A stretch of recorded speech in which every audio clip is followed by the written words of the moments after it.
सोचिए, अगर कोई ऐसा मैसेज भेजना हो जो हजारों साल तक बना रहे, कोई कागज नहीं, कोई डिजिटल फाइल नहीं। आज हम उन मैसेजेस की कहानी जानेंगे जिन्हें पत्थर में तराशा गया था ताकि वो वक्त को भी मात दे सकें। ये सवाल उस जमाने के राजाओं और शासकों के लिए कितना बड़ा रहा होगा, है ना? जरा सोचिए, जब कोई ट्विटर नहीं था, कोई ईमेल नहीं था, सिर्फ पत्थर थे और छेनी, तो फिर उन्होंने ये किया कैसे? तो इसका जवाब मिलता है शिलालेखों में। देखिए, ये सिर्फ पत्थर पर लिखी कुछ बातें नहीं हैं, ये तो इतिहास की असली हार्ड ड्राइव हैं। इन्हें ठीक उसी समय बनाया गया था जब वो घटनाएं हो रही थीं। इसीलिए ये उन किताबों से कई ज्यादा भरोसेमंद माने जाते हैं जो सदियों बाद सुनी सुनाई बातों के आधार पर लिखी गई। तो सवाल उठता है कि ये शिलालेख हमें बताते क्या हैं? भाई लगभग सब कुछ।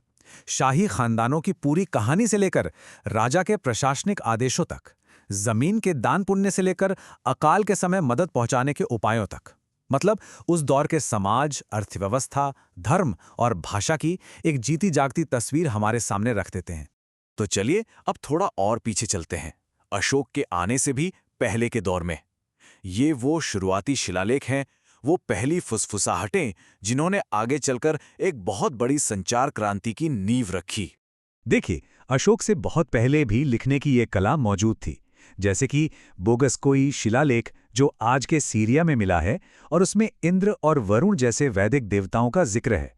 और अगर भारत की बात करें तो बरली का स्तंभ लेख जो जैन धर्म के शुरुआती सबूतों में से है, या फिर सोहगौरा का कॉपर प्लेट जो हमें बताता है कि अकाल से निपटने के लिए अनाज के गोदाम बनाए गए थे।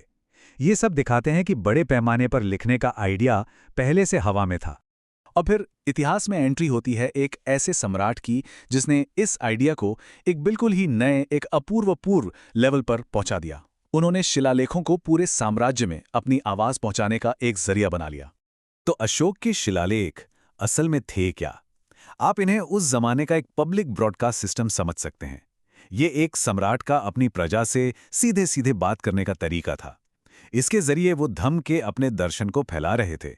धम्म मतलब नैतिक कानून, लोगों की भलाई और धार्मिक सहिष्णुता। मगर यहाँ एक बहुत ही दिलचस्प पहेली सामने आती है। ज्यादातर शिलालेखों में सम्राट का नाम अशोक मिलता ही नहीं। उनकी जगह एक उपाधि मिलती है, देवानाम पियदसी, जिसका मतलब है देवताओं का प्रिय। और इस एक सवाल ने इतिहासकारों को सदियों तक उलझा कर रखा।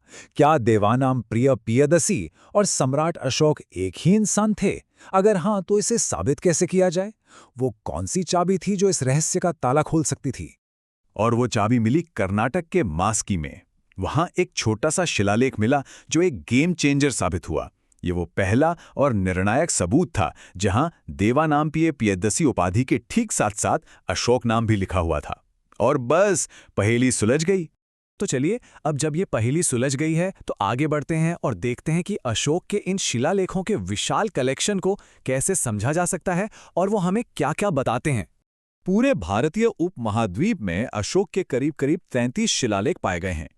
ये नंबर ही अपने आप में बताता है कि उनका ये कम्युनिकेशन प्रोजेक्ट कितने बड़े पैमाने पर चल रहा था। और सबसे दिलचस्प बात पता है क्या है? ये संदेश लोकल भाषाओं और लिपियों में लिखे गए थे। मतलब ज्यादातर तो प्राकृत भाषा और ब्राह्मी लिपि में है, लेकिन उत्तर पश्चिम में खरोष्ठी लिपि का इस्तेमाल हुआ और साम्राज्य की सरहदों पर ग्रीक और अरामी लिपियों का भी। ये दिखाता है कि कोशिश ये थी कि संदेश हर किसी तक पहुंचे। इन सभी शिलालेखों को हम 4 मेन कैटेगरीज में बांट सकते हैं। एक है मेजर और माइनर रॉक एडिक्ट्स, यानी वो जो चट्टानों पर खुदे हैं, और दूसरे हैं मेजर और माइनर पिलर एडिक्ट्स, जो खास तौर पर बनाए गए पॉलिश वाले खंभों पर हैं। हर एक का अपना मकसद था। जैसे मेजर रॉक एडिक्ट्स में नैतिकता पर लंबे चौड़े उपदेश हैं, तो वहीं माइनर पिलर एडिक्ट्स में बौद्ध भिक्षुओं के लिए सीधी सीधी चेतावनी दी गई है। लेकिन ये जानना बहुत जरूरी है कि इन संदेशों को फिर से सुनने में, इन्हें समझने में हमें हजारों साल लग गए। ये तो 19वीं सदी में जेम्स प्रिंसिप नाम के एक स्कॉलर थे जिन्होंने ब्राह्मी लिपि को डिकोड किया, और तब जाकर इन पत्थरों ने बोलना शुरू किया। तो आखिर में सवाल ये उठता है कि इन संदेशों की विरासत क्या है? ये आज भी हमारे लिए इतने मायने क्यों रखते हैं? अशोक का जो पूरा संदेश था उसका निचोड़ धम्म की नीति में है, और इसमें 3 बातें सबसे अहम थीं। 1, अहिंसा, यानी किसी को भी चोट ना पहुंचाना। 2, धार्मिक सहिष्णुता, मतलब सभी धर्मों का आदर करना, और 3 लोक कल्याण, अपनी प्रजा की भलाई के लिए काम करना। और यही बात सबसे जरूरी है, ये सिर्फ राजा के आदेश या कानून नहीं थे, ये एक सम्राट के दर्शन की, उसकी सोच की एक पब्लिक डिक्लेरेशन थी।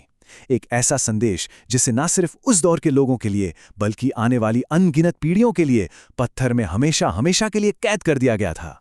तो एक सवाल जरूर मन में आता है, अगर आज हमें आने वाले 2000 साल बाद की दुनिया के लिए पत्थर पर कोई एक संदेश छोड़ना हो तो वो संदेश क्या होगा?